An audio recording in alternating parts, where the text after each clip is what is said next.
नमस्कार दोस्तों, let's crack the परीक्षा यूट्यूब चैनल पर सभी लोग का हम स्वागत करते हैं। चलिए हम जनवरी फर्स्ट वीक का करंट अफेयर डिस्कस कर रहे थे, जिसमें हम फर्स्ट पार्ट में 7 क्वेश्चन तक किए थे। चलिए हम सेकंड पार्ट देख लेते हैं। यहाँ 8वें क्वेश्चन से हैं। चलिए शुरुआत करते हैं सेशन को। सेशन शुरू करने से पहले आप लोग इसे सभी लोगों को शेयर कर दीजिए, सब्सक्राइब कर लीजिए और लाइक कर दीजिए। और उसमें कमेंट के माध्यम से इसमें जो कमियां हो जो उसे आप कमेंट करके बताइए, इसमें क्या और अच्छे से कर सकते हैं और क्या क्या इसमें अभी हम मैटर डाल सकते हैं, उसको भी आप कमेंट के माध्यम से बताइए। चलिए ठीक है, हम सेशन का शुरुआत करते हैं। हमारा क्वेश्चन है, हाल ही में विश्व का सबसे बड़ा सोलर फ्लोटिंग प्लांट स्थापित किया गया है। मतलब विश्व का सबसे बड़ा सोलर फ्लोटिंग प्लांट कहाँ स्थापित किया गया है? ओंकारेश्वर डैम, बाण सागर डैम, इंद्र सागर डैम, गांधी सागर डैम। तो इसका जो हमारा सही आंसर है वो तो है ओंकारेश्वर डैम। ओंकारेश्वर डैम अगर हमसे पूछ लिया जाए कि ओंकारेश्वर डैम कहाँ स्थित है, तो ये किस नदी पर स्थित है? ये नर्मदा नदी पर स्थित है। किस नदी पर स्थित है? ये नर्मदा नदी पर स्थित है। और नर्मदा नदी निकलती कहाँ से है? अगर नर्मदा नदी कहाँ से निकलती है तो ये अमरकंटक की पहाड़ी से निकलती है। अमरकंटक की पहाड़ी से निकलती है। अमरकंटक की पहाड़ी है कहाँ? ये मध्य प्रदेश में है। कहाँ है? और अमरकंटक की पहाड़ियाँ से 3 नदियाँ निकलती हैं, जो एग्जाम में हमारे बार बार पूछा जाता है कि अमरकंटक की पहाड़ी से कितनी नदियाँ निकलती? 3। तो उन तीनों नदियों का अगर नाम हम एक साथ ले लें तो है सोनम। इस नाम से हम याद कर सकते हैं इसको। सोनम मीन्स क्या हो गया? सोन नदी। सोन नदी जो है वो अमरकंटक पहाड़ी के उत्तर दिशा से निकलती है। और न मीन्स हो गया नर्मदा। नर्मदा नदी। नर्मदा नदी ये जो है अमरकंटक की पहाड़ी के पश्चिम दिशा से निकलती है। इसका भी फ्लो भी जो है इंडिया में पश्चिम से पूर्व से पश्चिम है। इसका जो निकलती है अमरकंटक की पहाड़ी के पश्चिम से, लेकिन इसका इंडिया में जो फ्लो है वो पश्चिम से पूर्व की दिशा में है। और सोनम्मा मीन्स हो गया महानदी। और अमरकंटक की पहाड़ी के दक्षिण दिशा से, दक्षिण की तरफ से महानदी का उद्गम है। ये उड़ीसा में बहती है, उड़ीसा की तरफ। उसके बाद चलिए हम इसके जो नेक्स्ट ऑप्शन जो ऑप्शन है इसके तीनों, उनके बारे में थोड़ा देख लेते हैं कि कहाँ स्थित है। बाण सागर डैम। बाण सागर डैम जो है सोन नदी पर स्थित है। इंद्र सागर डैम कहाँ है? इंद्र सागर डैम में जो है ये भी नर्मदा नदी पर ही स्थित है। और गांधी सागर डैम जो है ये चंबल नदी पर स्थित है। ये चंबल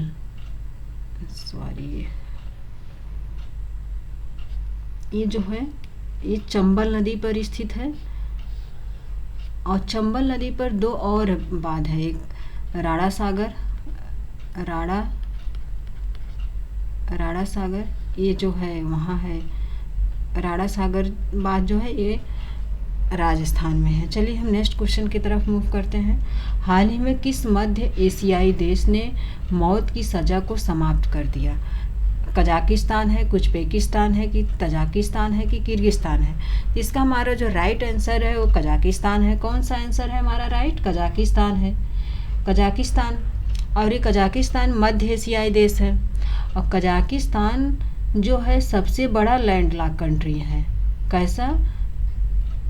ये लैंडलॉक कंट्री है, दुनिया का सबसे बड़ा लैंडलॉक कंट्री है कजाकिस्तान। ये एशिया में स्थित है और मध्य एशियाई देश है। इसने मौत की सज़ा को समाप्त कर दिया। और कजाकिस्तान ने अपनी राजधानी को भी चेंज कर दिया है। अब इसकी राजधानी नूर सुल्तान है। नूर सुल्तान राजधानी है इसकी। और कजाकिस्तान और उज्बेकिस्तान के बीच जो है अरल सागर स्थित है। ये पिछले पूर्व मतलब पीसीएस के जो पेपर हुए उसमें पूछा गया था कि अरल सागर जो है किन 2 मध्य एशियाई देशों के बीच स्थित है? तो उज्बेकिस्तान हो गया और कजाकिस्तान है। और कजाकिस्तान एक और सागर है उससे टच करता है, कैस्पियन सागर। किससे टच करता है? कैस्पियन सागर से इसकी बाउंड्री शेयर करता है कजाकिस्तान अपना। कजाकिस्तान। और कजाकिस्तान से कौन अपना बाउंड्री शेयर करता है? तुर्कमेनिस्तान करता है, तुर्कमेनिस्तान करता है। और कौन अपनी बाउंड्री? रूस करता है, और ईरान हो गया, और अजरबैजान हो गया। इस तरह से 5 कंट्री हैं जो कैस्पियन सागर से अपनी बाउंड्री शेयर करते हैं। इसे हमें ध्यान में रखना है, पूछा जाता है क्वेश्चन में, एग्जाम में इसे ज़रूर पूछा जाए। इस तरह से ज़रूर क्वेश्चन पूछे जाते हैं कि कौन टच करता है, कौन नहीं टच करता है, किसके बीच स्थित है।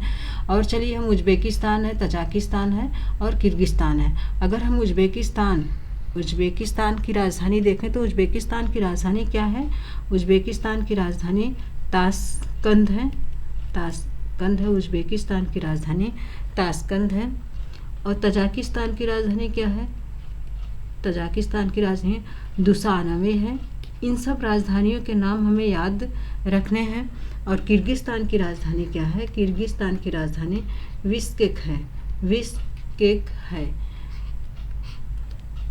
चलिए नेक्स्ट क्वेश्चन की तरफ मूव करते हैं। हाल ही में किस नगर निगम ने देश का पहला सामाजिक प्रभाव बांड, ये बहुत इम्पॉर्टेंट है, इसे ध्यान रखिएगा आप लोग। देश का पहला, इस तरह से जो क्वेश्चन होते हैं, जैसे पहला है, किस देश का पहला है, या विश्व का पहला है, राज्य का पहला है, ये एग्जाम में ज़रूर पूछे जाते हैं। तो देश का पहला सामाजिक प्रभाव बांड जारी करने की घोषणा की है लखनऊ नगर निगम, कि पुणे नगर निगम, कि मद्रास नगर निगम। तो इसका जो सही आंसर है वो पुणे नगर निगम ने देश का पहला सामाजिक प्रभाव बांड, सोशल इम्पैक्ट बांड जारी किया है पिपरी चिचवाड़ा के नाम से। पिपरी चिचवाड़ा जो है के नाम से देश का पहला, पिपरी चिचवाड़ा पुणे में मतलब इसकी घोषणा की गई है।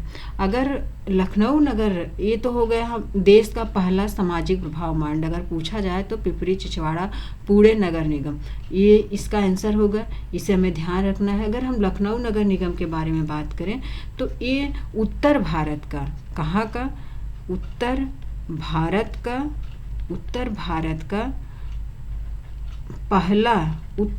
का क्या म्यूनिसिपल बांड जारी किया। उत्तर भारत का पहला म्यूनिसिपल बांड जारी किया है। और इसकी जो वो है, इसमें पैसे का इन्वेस्ट किया गया है वो 200 करोड़ रुपए का है, 200। और पहला म्यूनिसिपल बांड जो है वो जारी किया था कौन जारी किया था? अहमदाबाद। और ये अहमदाबाद 1998 में जारी किया था। चलिए हम मद्रास नगर निगम की बात कर लेते हैं। अगर मद्रास नगर निगम हम देखें तो जो नगर निगम की स्थापना हुई, नगर निगम को लागू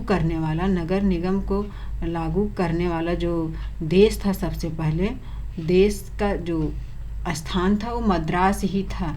मद्रास में सबसे पहले नगर निगम की स्थापना की गई थी।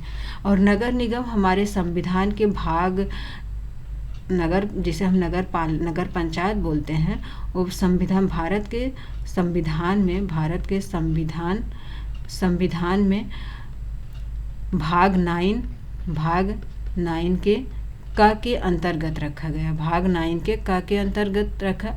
और एक होता है सहकारिता,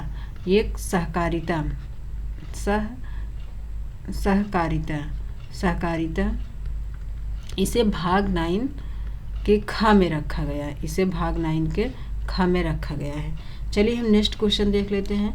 हाल ही में एनडीआरएफ की पहली महिला टीम यूपी में कहाँ तैनात की गई? गौतम बुद्ध नगर, गाजियाबाद, की गढ़ मुक्तेश्वर, हापुड़, की गोरखपुर।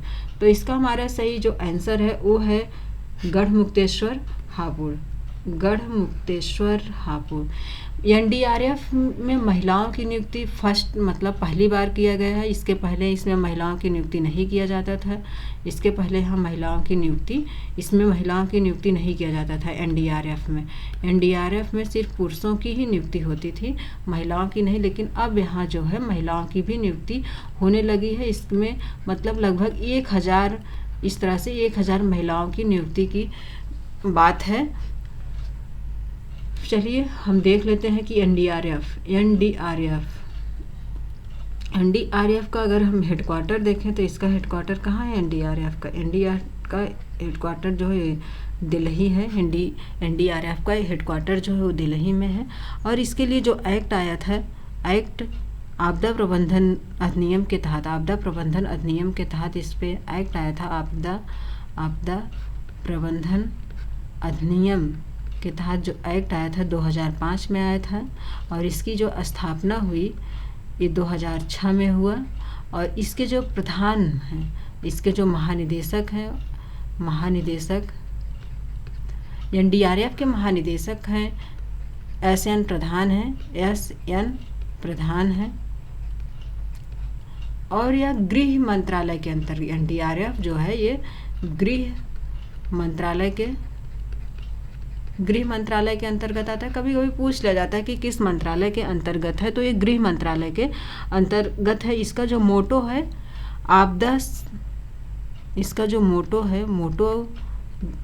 मोटो जो है इसका आपदा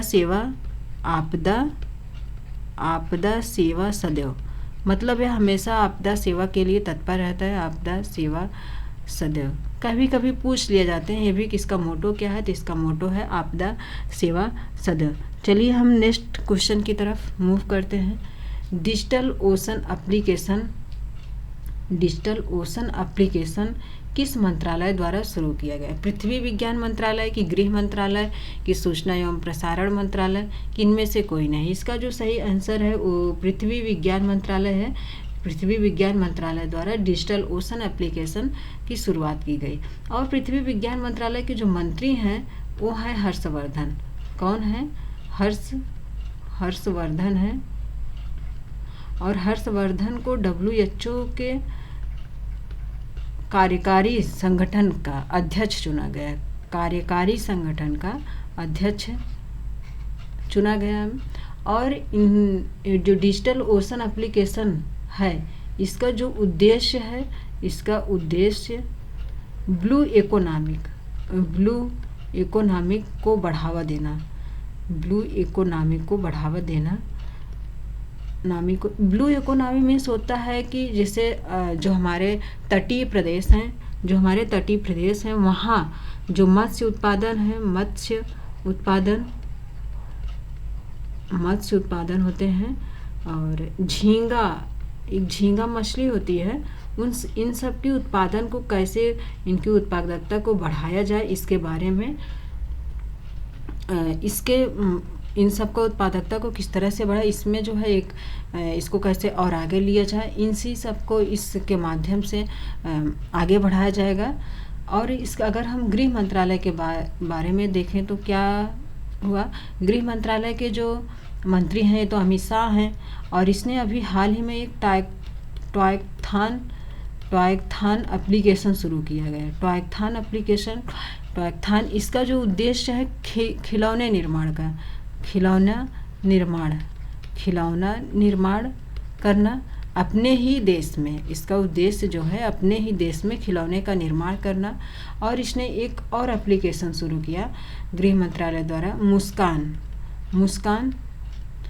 मुस्कान एप्लीकेशन में खोए हुए बच्चे, जो बच्चे खोए गए हैं, खोए हुए बच्चे की खोज करना, जो बच्चे खोए हुए बच्चों की खोज करना, जो बच्चे खो गए हैं उनकी खोज करना। और सूचना एवं प्रसारण मंत्रालय के जो मंत्री हैं वो प्रकाश जावड़ेकर जी हैं।